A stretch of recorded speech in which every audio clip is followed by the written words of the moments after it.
Sorry. What a way to start the episode, us chuckling about... No, we're always chuckling. Always. Chuckle. Oh, okay. So this is the last one It is. of Can you this believe run it? of our episodes. I know. We might do another season. I Let's think see what people think. we'll see what people think, Yeah. but we've definitely got lots to talk about. Yeah. And if you do want us to do another season, Yeah. just get in touch and with your Tell topics, us. because that would Yeah. be really useful. Yeah. We'd love to do topics that are relevant Yeah. to you as parents. Hmm. So, yeah, feel free to Let us know. let us know. So today we're going to talk about help your kids by helping yourself. Yes, helping yourself. Yeah, it's not something we're always good at, right? No, sometimes helping ourselves is at the bottom of the list. Yeah, it's like, where's your Isn't it? priority list? Have you done anything for yourself today? Not really. Yeah. Have you done anything for other people today? Oh, all the time. All day. Yeah, as Yeah. parents, Yeah. definitely. Yeah. But we put this one in because certainly in my experience of helping people professionally and seeing other parents, Yeah.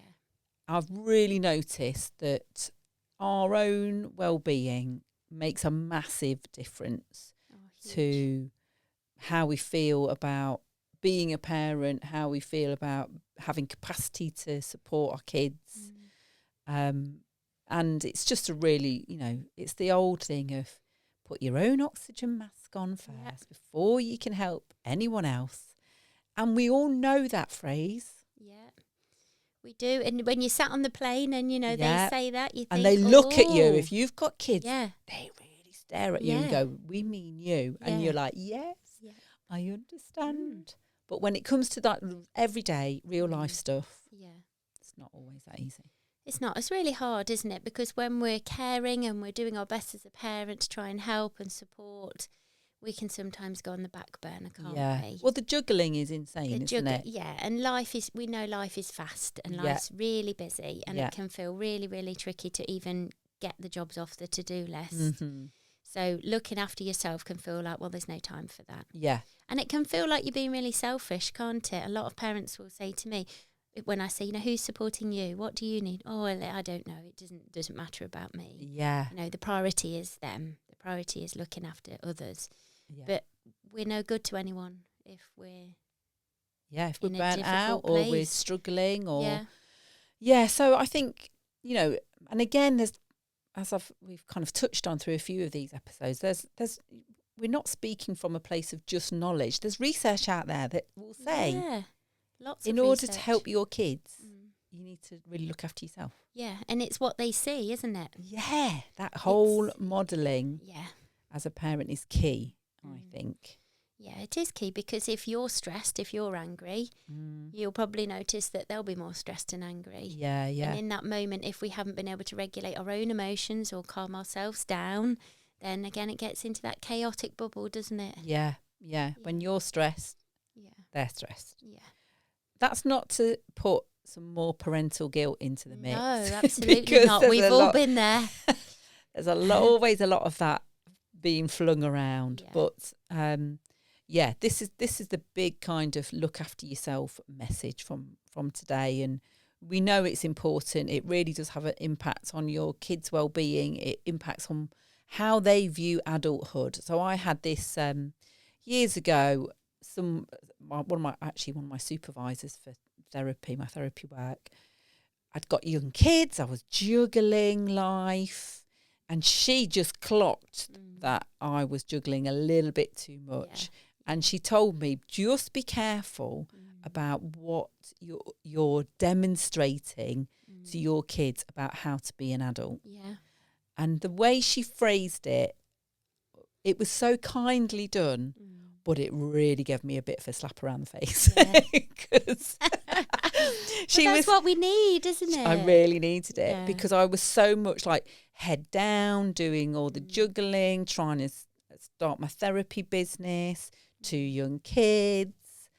I was really in that juggling moment where you're just from job to job, keep doing the lion's share of looking after the house as well. It was, a tough old time. And she just clocked it and said, watch yourself, look out for that. And just made me think very carefully about being more intentional with looking after myself. And I really remember this moment off when the kids could kind of be near me playing and they were fine. I remember saying to them, I'm going to set a timer on this clock for 10 minutes and I'm going to sit here with this magazine. I mean, reading a magazine when you've got young kids, with this magazine and this cup of tea. And when that alarm goes off, that's when you can come back and I'll do, whatever you want and play some games or get drinks or whatever. But I'm important and I need to rest for 10 minutes. And they went, okay. And they just sat near me and played. And I was like, oh my God, this has worked. So obviously I did it again. Yeah, because you had evidence that it worked. You tried it. And and it was kind of like showing them. And I had to say, I'm really important. Mummies are very, very important. And sometimes we need to rest. Yeah. And me resting is very, very important because it means that then I can get you your drink, or then we can go and do this, go to the park. Do nice things together. Yeah. But in order to do that, I need to rest. Yeah. And that message I carried through. That's wonderful, isn't it? What a lovely thing to do. But also the fact that your supervisor gave you permission to do it. Yeah. Because that's the biggest thing, I think, as a parent. You need someone to give you permission to stop. You need you need someone to say, I'm recognising that you're doing a lot. It's okay to have a conversation and let some of these things go. Yeah. Or to say to your kids, I really want to do that, but you just got to give me 10 minutes. I'm just doing this. So you feel like you've not got to just immediately jump in. Yeah, and that's all it was for me. Yeah. Just 10 minutes here and there off sitting down. Yeah. Because as human beings, we want everything now, don't we? And if you're going to model that you're going to do everything now, that's all somebody knows. Yeah. So actually modelling that, I'm coming back to you, 10 minutes. And also it's encouraging them to have that time for themselves growing up as well. That might be they're going to do some colouring for a few minutes, or they're going to go and play for a few minutes. Yeah, what are you going to do with your 10 minutes? Yeah, what are you going to do? It's like that thing about letting children be bored, isn't it? Oh, sometimes, absolutely. They'll be saying, I'm bored. But that's when the most creative stuff happens. Yeah. I love that.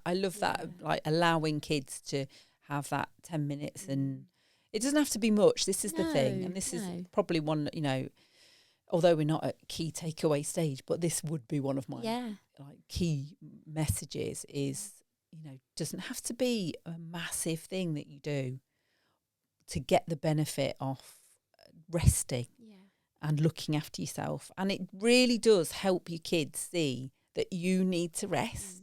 And adults resting is really important because they're very busy. Yeah. It's very, very busy. And sometimes, you might find you're doing job after job after job and not really stopping even in between to catch your breath. Because we know the to-do list can feel very overwhelming. Well, it just doesn't end, does it? Yeah, and when you do one thing, you're ticking it off and you've got another 10 things to do. Yeah, we always have this thing of, wouldn't it be lovely to get to the end of your to-do list? It's like, well, it's just never going to happen. No, it's like sending an email, you get one back, isn't it? I've just got to send these emails. Don't reply. But so what do you reckon if for parents, if they were thinking, am I burnt out? What do you reckon the signs are? What do you see? Well, the signs from professional and personal experience, I would say, is that your body will keep trying to tell you. Oh, definitely. Your body knows before, we do, how we're feeling. Yeah. So when your body tells you that you're stressed and burnt out or you're overwhelmed, what we tend to do because we're so busy is ignore it. Yeah. So then it gets stronger and it gets stronger. So you may find that you can't think straight. Whereas before you might be able to feel more in control and plan. You feel like you're just firefighting. You're not really pausing to plan anything.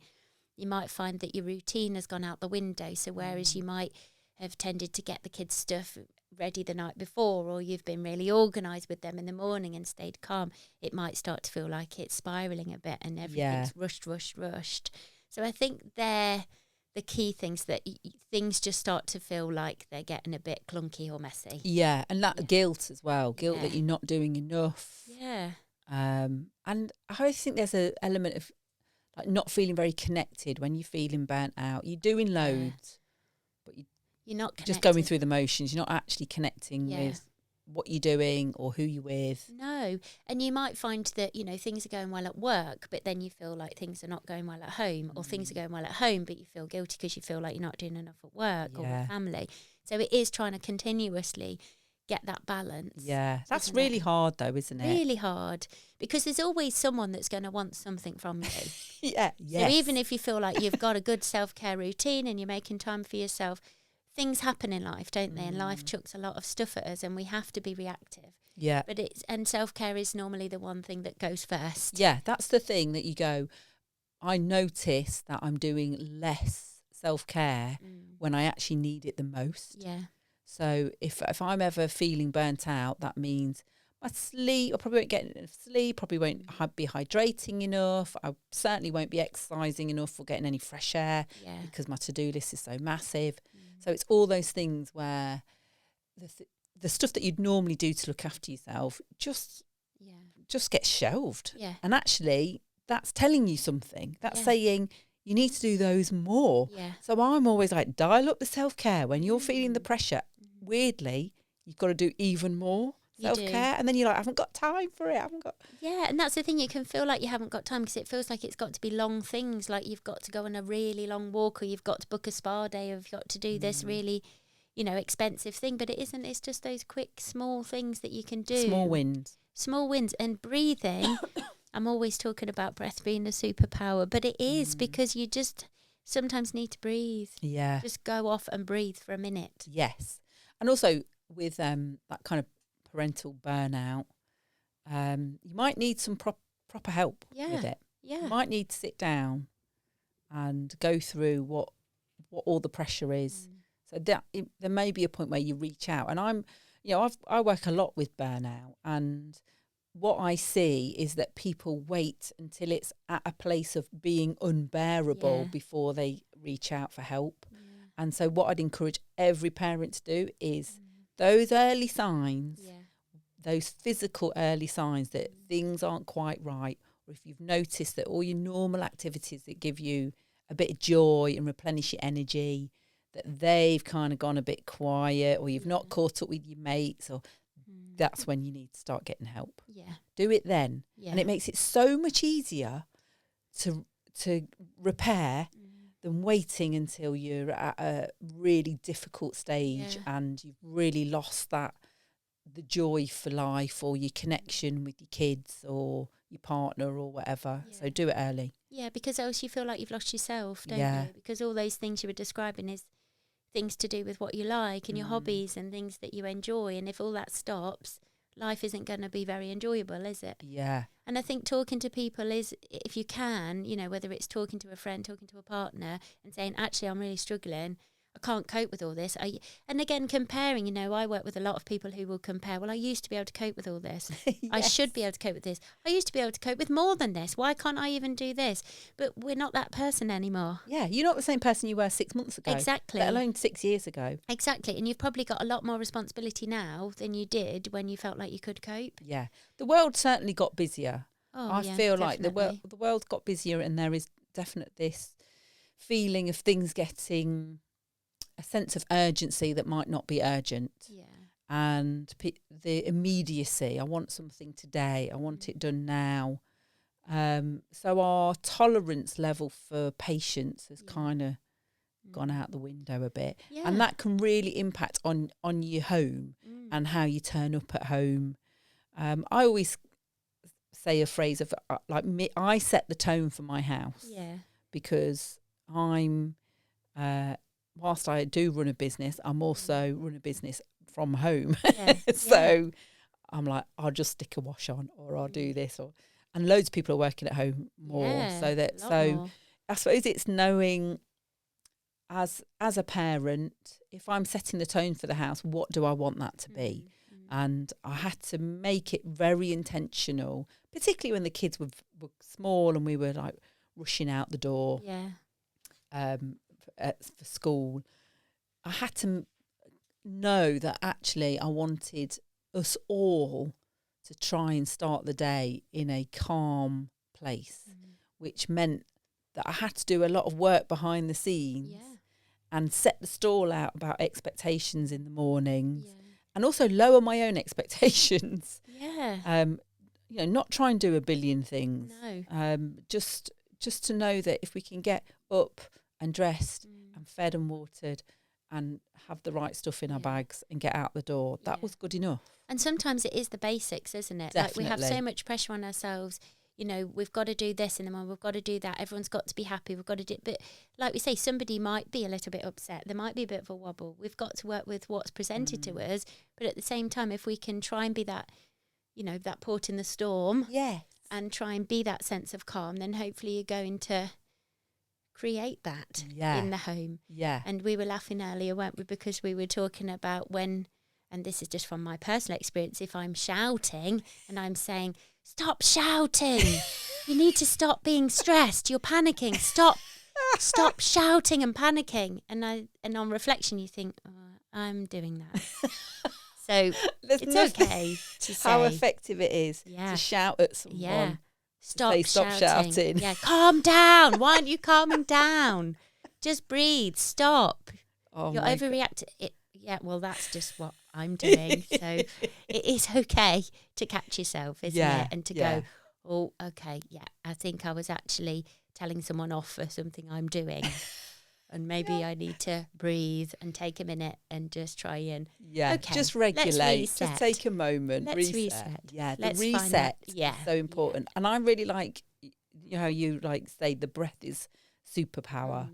I love the idea of that instant connection with your breath, and it can regulate how you feel so quickly. It's such a quick way in. To just take a moment and breathe. And there's that like box breathing. There's all sorts of different breathing you can do. So many different things. Just breathe. Just if in doubt, breathe out. Yes. Because if you breathe out. There's a catchphrase. I'd like to I can't believe we're introducing this at episode 6. Yes, I know. We'll put this out there every day. If in doubt, breathe out. If you breathe out, you've got to breathe in. And I know sometimes, you know, I'll be trying to breathe in. People might say, why are you huffing? Stop huffing. It's like, I'm not huffing, I'm breathing. Well, I might be a little bit huffing. But if you're breathing it out, you've got to breathe in. And it does regulate. It does calm your body. And it's it just the gives you quickest time. It is the quickest way. So if you can just breathe, it is magic. Just take a minute. In fact, I invite you all now. Take a breath. Take a breath in and breathe it out. And then you're like, oh, okay, right, I'm ready. It's that quick. And it clears your head, you know, it resets your brain. We need that. Clears the fog a bit. It does clear the fog. We definitely need it. Just, particularly in those moments when you can feel that stress building up. And it's so quick. So for self-care stuff to do, this is the thing that people like to have. This is my self-care. This is what I do. And it doesn't have to be yoga on a mountaintop. No, it doesn't have to be anything like it doesn't need to be any mountaintop. It doesn't, no. It can be just having that cup of tea, can't it? Or sitting, like you're saying, just sitting, whether you're in the garden, whether you're, you know, just present for a few minutes. But can I just say about being present? Put your phone down. I know, although not when you're listening to us. No. Don't put it down then, because you might put it down after. But if you're going to be intentional in your 10 minutes in the garden, and I've done this myself recently, I was like, right, I'm going to go and sit in the garden and have my coffee. And I sat there and I was on my phone. And I had 10 minutes and then I was like, right, I better go leave the garden. I thought, well, that wasn't very good use of my 10 minutes because I was on my phone. And sometimes it's so automatic, isn't it? Totally. You literally do it. Like you open your eyes, some people might be on their phone. You sit down, you're on your phone. You finish watching telly, you're on the phone. So I think, again, we talk about mindfulness, don't we? And it doesn't have to be anything fancy, but it can just be simple as listening to the birds, looking at the colours on your walk. This is what I didn't do. Sounds. And I've worked hard at my garden. I've got some lovely plants in there. And my favourite peony bush was in bloom. And I didn't look at it. I was on my phone. I was like, oh, why have I just done that? So I suppose I just wanted to share that as, you know what? I don't always get it right. No. And I'm sat here as someone who I talk about burnout. I talk about being resilient. I talk about all those things, looking after yourself, prioritising self-care. And look, I got it wrong as well. So it's kind of like, don't use self-care as something to beat yourself up with. No, and that's the thing with guilt. You can think, oh, I should have done that. I should have done that, but I didn't. And yeah, you didn't, because maybe you weren't able to in that moment. But you've recognised that you needed to, and then we have to listen to that. Yeah. Don't we? And that word need, I think, is something we have to focus on, because as families, you know, thinking about what each person needs is an important thing. Because one person might need quiet, the other person might need connection. Yes. And I've even encouraged clients sometimes, and, you know, people to have a needs board in the kitchen. Oh, I love that. And you literally say, Mum needs this, Dad needs this, so-and-so needs this. And write on what you need. You know, you might get the odd funny thing, £1 million, chocolate bar, you know, a holiday. But, you know, if you need quiet, or if you need some space, or you need 5 minutes, you know, it's okay. I just need this. Yeah. And then you can just go, look at the board. Yeah. Yeah, exactly. Look at the board. And also there's another thing that I find as a useful tip that I've used with a lot of people is, if you're someone who's got a partner at home and you're, again, busy parent, juggling, is to be able to go home and say to that partner, not necessarily how you are, because sometimes we find that a bit tricky. Yeah. But you can say how much percentage you've got left in your battery. Oh, yeah, so important to So recognise you that. can say, you know what, I've got 20% left. Yeah. And that, if you, and this kind of, I know we've been phone bashing a little bit, but I actually think phones are very useful. But if you had 20% on your phone, it would go into like low power mode, right? And it would need recharging pretty quickly. Yeah. Well, mine would, because my battery Yeah, life mine is too. rubbish. That's a whole different conversation. But yeah, it's okay to say, I'm on 20%. That's all I've got. So I need to recharge a little bit. Yeah. If I can just have 20 minutes, or if I can just have the 10 minutes to get my battery back up. And hopefully your partner might be able to go, oh, you know what, but I'm on 50%. So yeah, I can do that. Yeah. And then I'll take my 10. Yeah. So it's a really easy way of discussing how you are feeling, how much energy you've got left, without necessarily going into all of the details of everything that's happened to you that day. It's a real good shortcut. Yeah. And I think talking about yourself as a battery is really helpful. If a child is needing to have a long conversation with you in the evening and you really want to support them, you really want to help them, but you just haven't got much battery left, it's okay to say, you do what you can, but then say, can we just revisit this tomorrow? Yes. Can we just check back in tomorrow, because I'm really tired, I can't think straight, I really want to help you, so that they don't feel like you're just saying no and not hearing them. Yes. But actually you're just saying your battery's really low, you need to charge yourself back up, and then we can come back to this tomorrow. I love that idea. Yeah, I think that can be really helpful. And there's something in there about a boundary, Yeah. which I think it's always really useful, particularly as parents, to be able to communicate what that boundary is to your kids. So if they do want that conversation, saying, you know what, I've got about 10 minutes now. Yeah. Let's put a timer on the phone, and you've got my full attention for 10 minutes, and then we will revisit it. Yeah. Very clear boundaries. You're allowed to have them. Yeah. You don't have to do 3-hour talks at 2 a.m. No, exactly. Because else you end up burning yourself out anyway. Yeah. And I think having the conversation around boundaries, you know, you're modelling boundaries. Some adults get to this stage, they don't understand the concept of boundaries because that's never been modelled to them, and they've never been allowed to have boundaries. But it's okay for you to say no. Yes. It's okay for you to say, I can't do that now.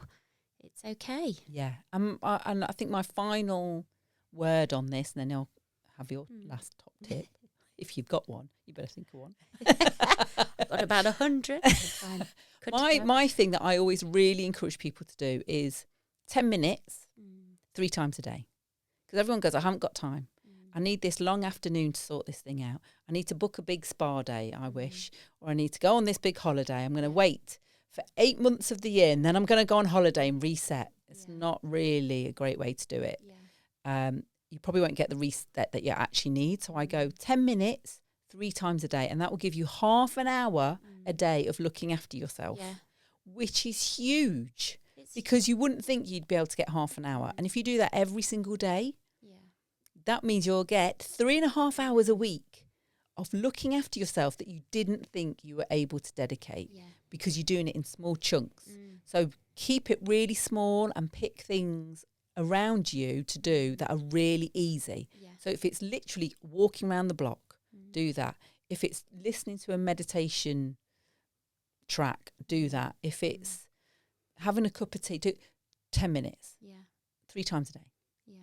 Because then you've done it and you will really feel the benefit of it. You definitely will feel the benefit. I see it all the time when people start doing it, they start doing it consistently. Just try it for a month and then come back to me and say that it didn't work, and I'll be amazed. Because it just gives you that respite just for a few minutes, doesn't it? And that's something I will advise people to do as well. It's like when people might say, I haven't got time to breathe, I haven't got time to do this. Well, when you're on the loo, take some breaths. Yes. Because you have to go to the loo every day. Sometimes more than others. Yeah. So every time you go to the loo, I love that. just breathe. I think Just I'm going to do that breathe. myself. Yeah. It's Every a really time good you go tip. to the toilet, just take a few breaths. Yeah, I love it. Yeah. Because it's something that you can't not do. Yeah. But my actual tip Yes, was just going that's to your be side tip. part 2 is just to try and encourage you to notice one thing a day. Right.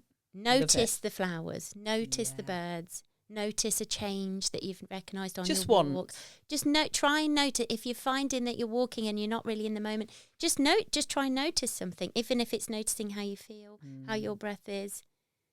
Just try and notice something. I love that. Yeah. I love that tip. Yeah. And what I'm noticing now is we might need another brew. I think we might do. And I'm also going to nip to loo and do that. Yeah, breathing. do some breathing.